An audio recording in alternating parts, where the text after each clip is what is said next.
मैं अधिकारियों की चर्चा कभी करता ही नहीं। अधिकारी शासन के गुलाम होते हैं।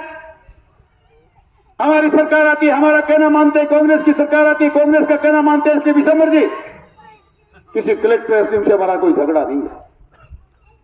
हमारा झगड़ा इस बात से है कि उनको इस प्रकार के आदेश देता कौन है। उन लोगों को सावचेत हो जाना चाहिए, आंखें खोल लेनी चाहिए।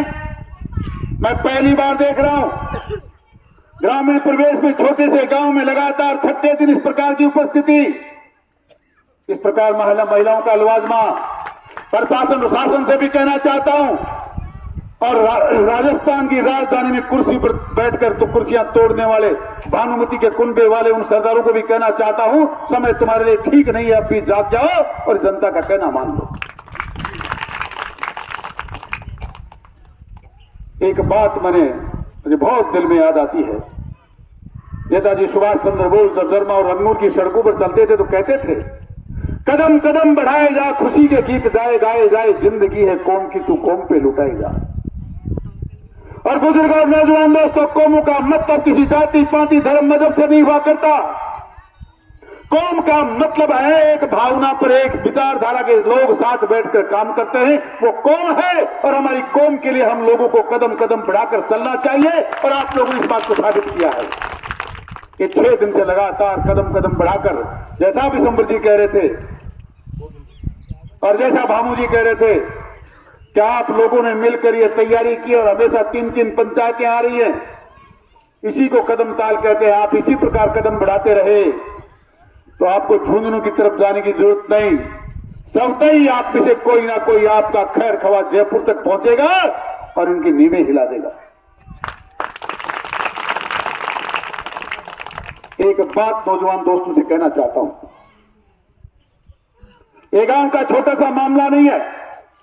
ये हमारी भावना और विचारधारा के खिलाफ जो प्रशासन ने किया है, जो सरकार ने किया है, इस प्रकार किसान समुदाय की, गरीब की, दलित की, अत्याचार सहने वाले लोगों की, एससी एसटी की, ओबीसी की विचारधाराओं के साथ कुठाराघात कोई करेगा, हमारी भावनाओं को कोई आहत करेगा तो एक बात 4 लाइनें सुन लीजिए।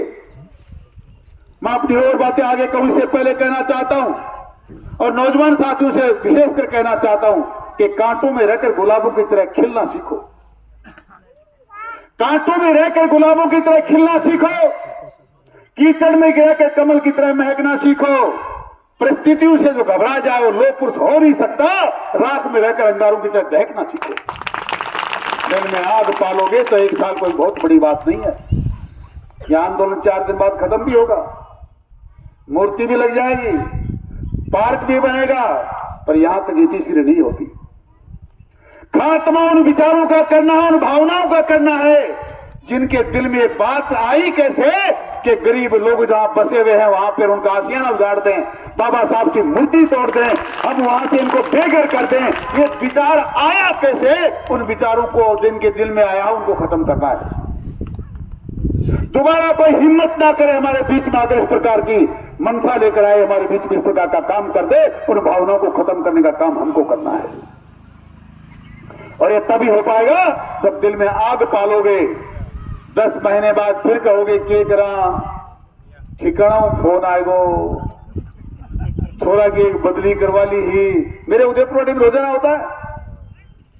कल एक ईमानदार आपकी बहन, महिलाओं से कहना चाहता हूं, मैंने 40 साल के मेरे राजनीतिक जीवन में आज तक कभी इतना ईमानदार व्यक्तित्व देखा नहीं। मां गुजर से बढ़कर ईमानदार व्यक्ति कोई हो नहीं सकता। एक भी दिन कोई व्यक्ति लांछन लगवा दे, एक नया पैसा उसने लिया हो, उसको रास्ते चलते धक्के मारकर गिरफ्तार कर लिया। कोई कहता है कांग्रेस की सरकार है। मैं हमेशा कहता हूं कहीं की ईंट कहीं का रोड़ा, भानुमति का कुनबा जोड़ा, कोई कांग्रेस से आया, कोई सपा से आया, कोई बसपा से आया, कोई निर्दलीय आया, कोई राजेंद्र जी वाली पार्टियों भी, आरएलपी भी आया, और सबने मिलकर एक कुनबा बनाया, उसका नाम है भानुमति का कुनबा।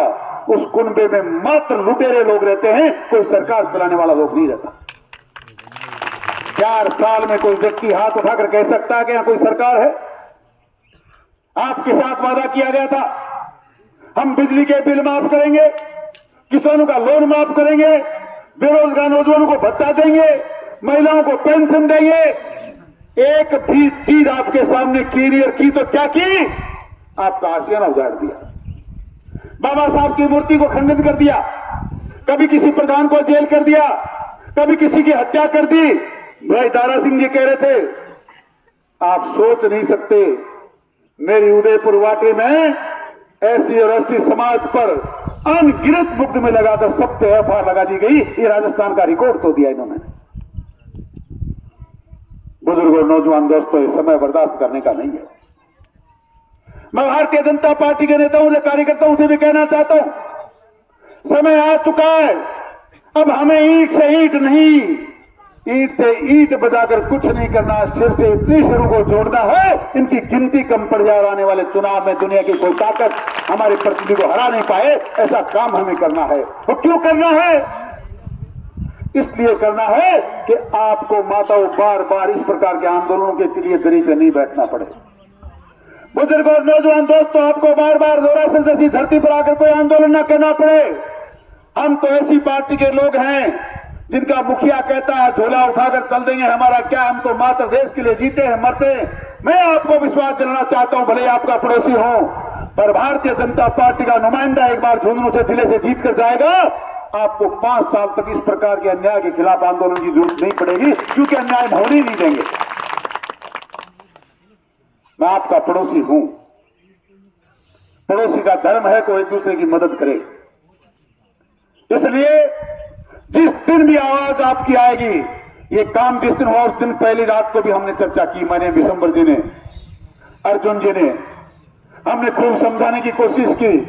और आपको बताऊं, अधिकारी इस काम में कतई नहीं थे। जिनकी वजह से काम हुआ है वो आप अच्छी तरह जानते हैं। उनकी हर दर्मिता थी कि यहां हम ये पंचायत भवन बना के छोड़ेंगे।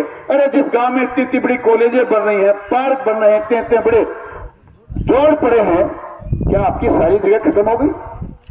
बाबा साहब की मूर्ति कहीं रात को लगी कि दिन को लगी कि 6 महीने पहले लगी कि 5 साल पहले लगी?